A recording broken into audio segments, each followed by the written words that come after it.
এখন কোটা বিরোধী আন্দোলন আবার গড়ে তোলার চেষ্টা, ছেলেমেয়েরা লেখাপড়া বাদ দিয়ে এখন কোটা বিরোধী আন্দোলন করে, সেখানে মেয়েরাও করে। আজকে আন্দোলনের নামে যেটা আবার করা হচ্ছে, পড়াশোনার সময় নষ্ট করা, এটারও কোনো যৌক্তিকতা আছে বলে আমি মনে করি না। মেয়েরা সমাজের অর্ধেক পিছনে পড়ে থাকলে সেই সমাজ কখনো উঠে দাঁড়াতে পারে না, সেই দেশের উন্নতি হতে পারে না। এ কথাটা জাতির পিতা বঙ্গবন্ধু শেখ মুজিবই বলতেন। এবং মেয়েদের শিক্ষা তিনি অবৈতনিক করে দিয়েছিলেন, পার্লামেন্টে মেয়েদের জন্য আলাদা সিটের কোটা করে দিয়েছিলেন।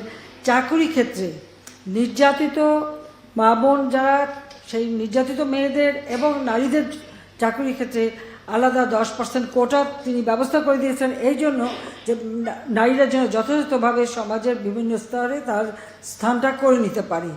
আর যার কারণেই আজকে, কারণ নারীরা যদি অর্থনৈতিকভাবে স্বাবলম্বী হতে পারে আর চাকরি ক্ষেত্রে তাদের যে অবদানটা, তাদের যে মেধা, সেটা বিকশিত হওয়ার সুযোগ পায়, তাহলে তো একটি দেশ গড়ে উঠবে।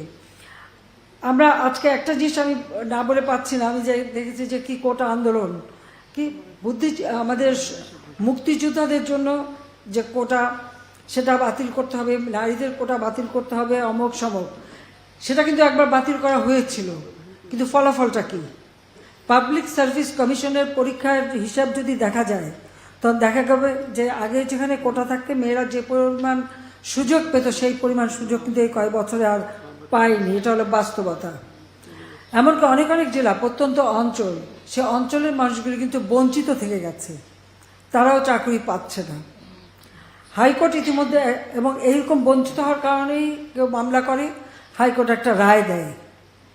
হাইকোর্টের রায় আমরা সবসময় সেটাই মেনে নেই, কিন্তু আমরা দেখলাম যে এখন কোটা বিরোধী আন্দোলন আবার গড়ে তোলার চেষ্টা, ছেলেমেয়েরা লেখাপড়া বাদ দিয়ে এখন কোটা বিরোধী আন্দোলন করে, সেখানে মেয়েরাও করে।